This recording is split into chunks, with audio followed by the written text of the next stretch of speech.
এই মুহূর্তে রাজশাহী থেকে সরাসরি যুক্ত হচ্ছেন সহকর্মী আমির ফয়সাল। ফয়সাল, রাজশাহীতে তারেক রহমানের আগমনকে কেন্দ্র করে প্রস্তুতির চিত্র কেমন দেখছেন এবং নিরাপত্তা ব্যবস্থা সহ সার্বিক অবস্থা জানাবেন।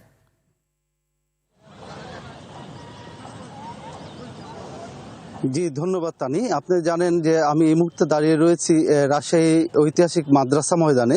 আপনি ঠিক আমার পেছনটাতেই দেখতে পাচ্ছেন যে এখানে মঞ্চ প্রায় প্রস্তুতি, কাজগুলো প্রায় প্রস্তুত হয়ে গিয়েছে।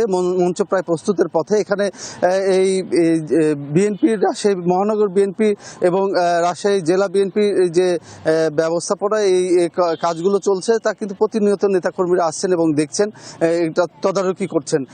আগামী কাল অর্থাৎ 29শে জানুয়ারি নির্বাচনী জনসভায় কিন্তু যোগ দিতে তারেক রহমান রাজশাহীতে আসছেন। এবারই প্রথমবারের মতো কিন্তু তিনি চেয়ারম্যান হিসেবে, বিএনপি চেয়ারম্যান হিসেবে রাজশাহীতে তার জনসভায় যোগ দিতে আগামীকাল এখানে বেলা 12:30টার সময় আসছেন। আপনারা জানেন যে এর আগে কিন্তু খালেদা জিয়া রাজশাহীতে 11 বার এই ঐতিহাসিক মাদ্রাসা ময়দানেই তার জনসভা অনুষ্ঠিত হয় এবং সেখানেও কিন্তু বিপুল জনস্রোত আমরা দেখতে পাই। এবার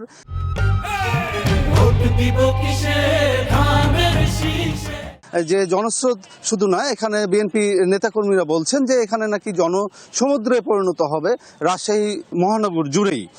এবং এখানে বলা যায় যে রাজশাহী এখান থেকে মাদ্রাসা ময়দান থেকে রাজশাহী সাহেব বাজার হয়ে তারপরে ওদিকে তালাইমারি পর্যন্ত, এদিকে ভদ্রা পর্যন্ত বিস্তৃত হবে। ওইদিকে আমার ঠিক পেছন দিকে এই কাশিয়াডাঙ্গা পর্যন্ত মানুষ লোকারণ্যে এখানে একদম ভরপুর থাকবে বলে এখানে নেতাকর্মীরা জানিয়েছেন। এখানে এই জনসভাকে সফল করার জন্য কিন্তু নাটোর, নবাবগঞ্জ এবং রাজশাহী 3 জেলার নেতাকর্মীরাই কিন্তু উপস্থিত থাকবেন। শুধু তাই নয়, এখানে 3 জেলার যে 13 জন ধানের শীষ প্রতীক প্রার্থী রয়েছেন তারাও কিন্তু এখানে উপস্থিত থাকবেন এবং তাদের হাতে এখানে তুলে দেওয়া হবে ধানের শীষের প্রতীক তারেক রহমানের মাধ্যমে।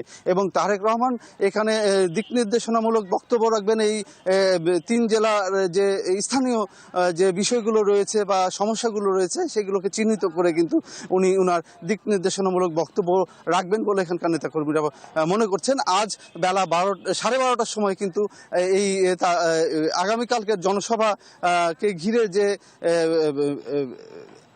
সংবাদ সম্মেলন অনুষ্ঠিত হবে সেটি 12:30টার সময় অনুষ্ঠিত হবে। এখানে বিএনপি চেয়ারম্যান মিজানুর রহমান মিনু এবং ধানের শীষ প্রতীক প্রার্থী মিজানুর রহমান মিনু তিনি কিন্তু এখানে সেই সংবাদ সম্মেলনে উপস্থিত থাকবেন বলে আমরা জেনেছি। বলা যায় যে তারেক রহমান রাজশাহীতে ঠিক 12টার সময় নামবেন, 12:30টার সময় নামবেন হলো রাজশাহী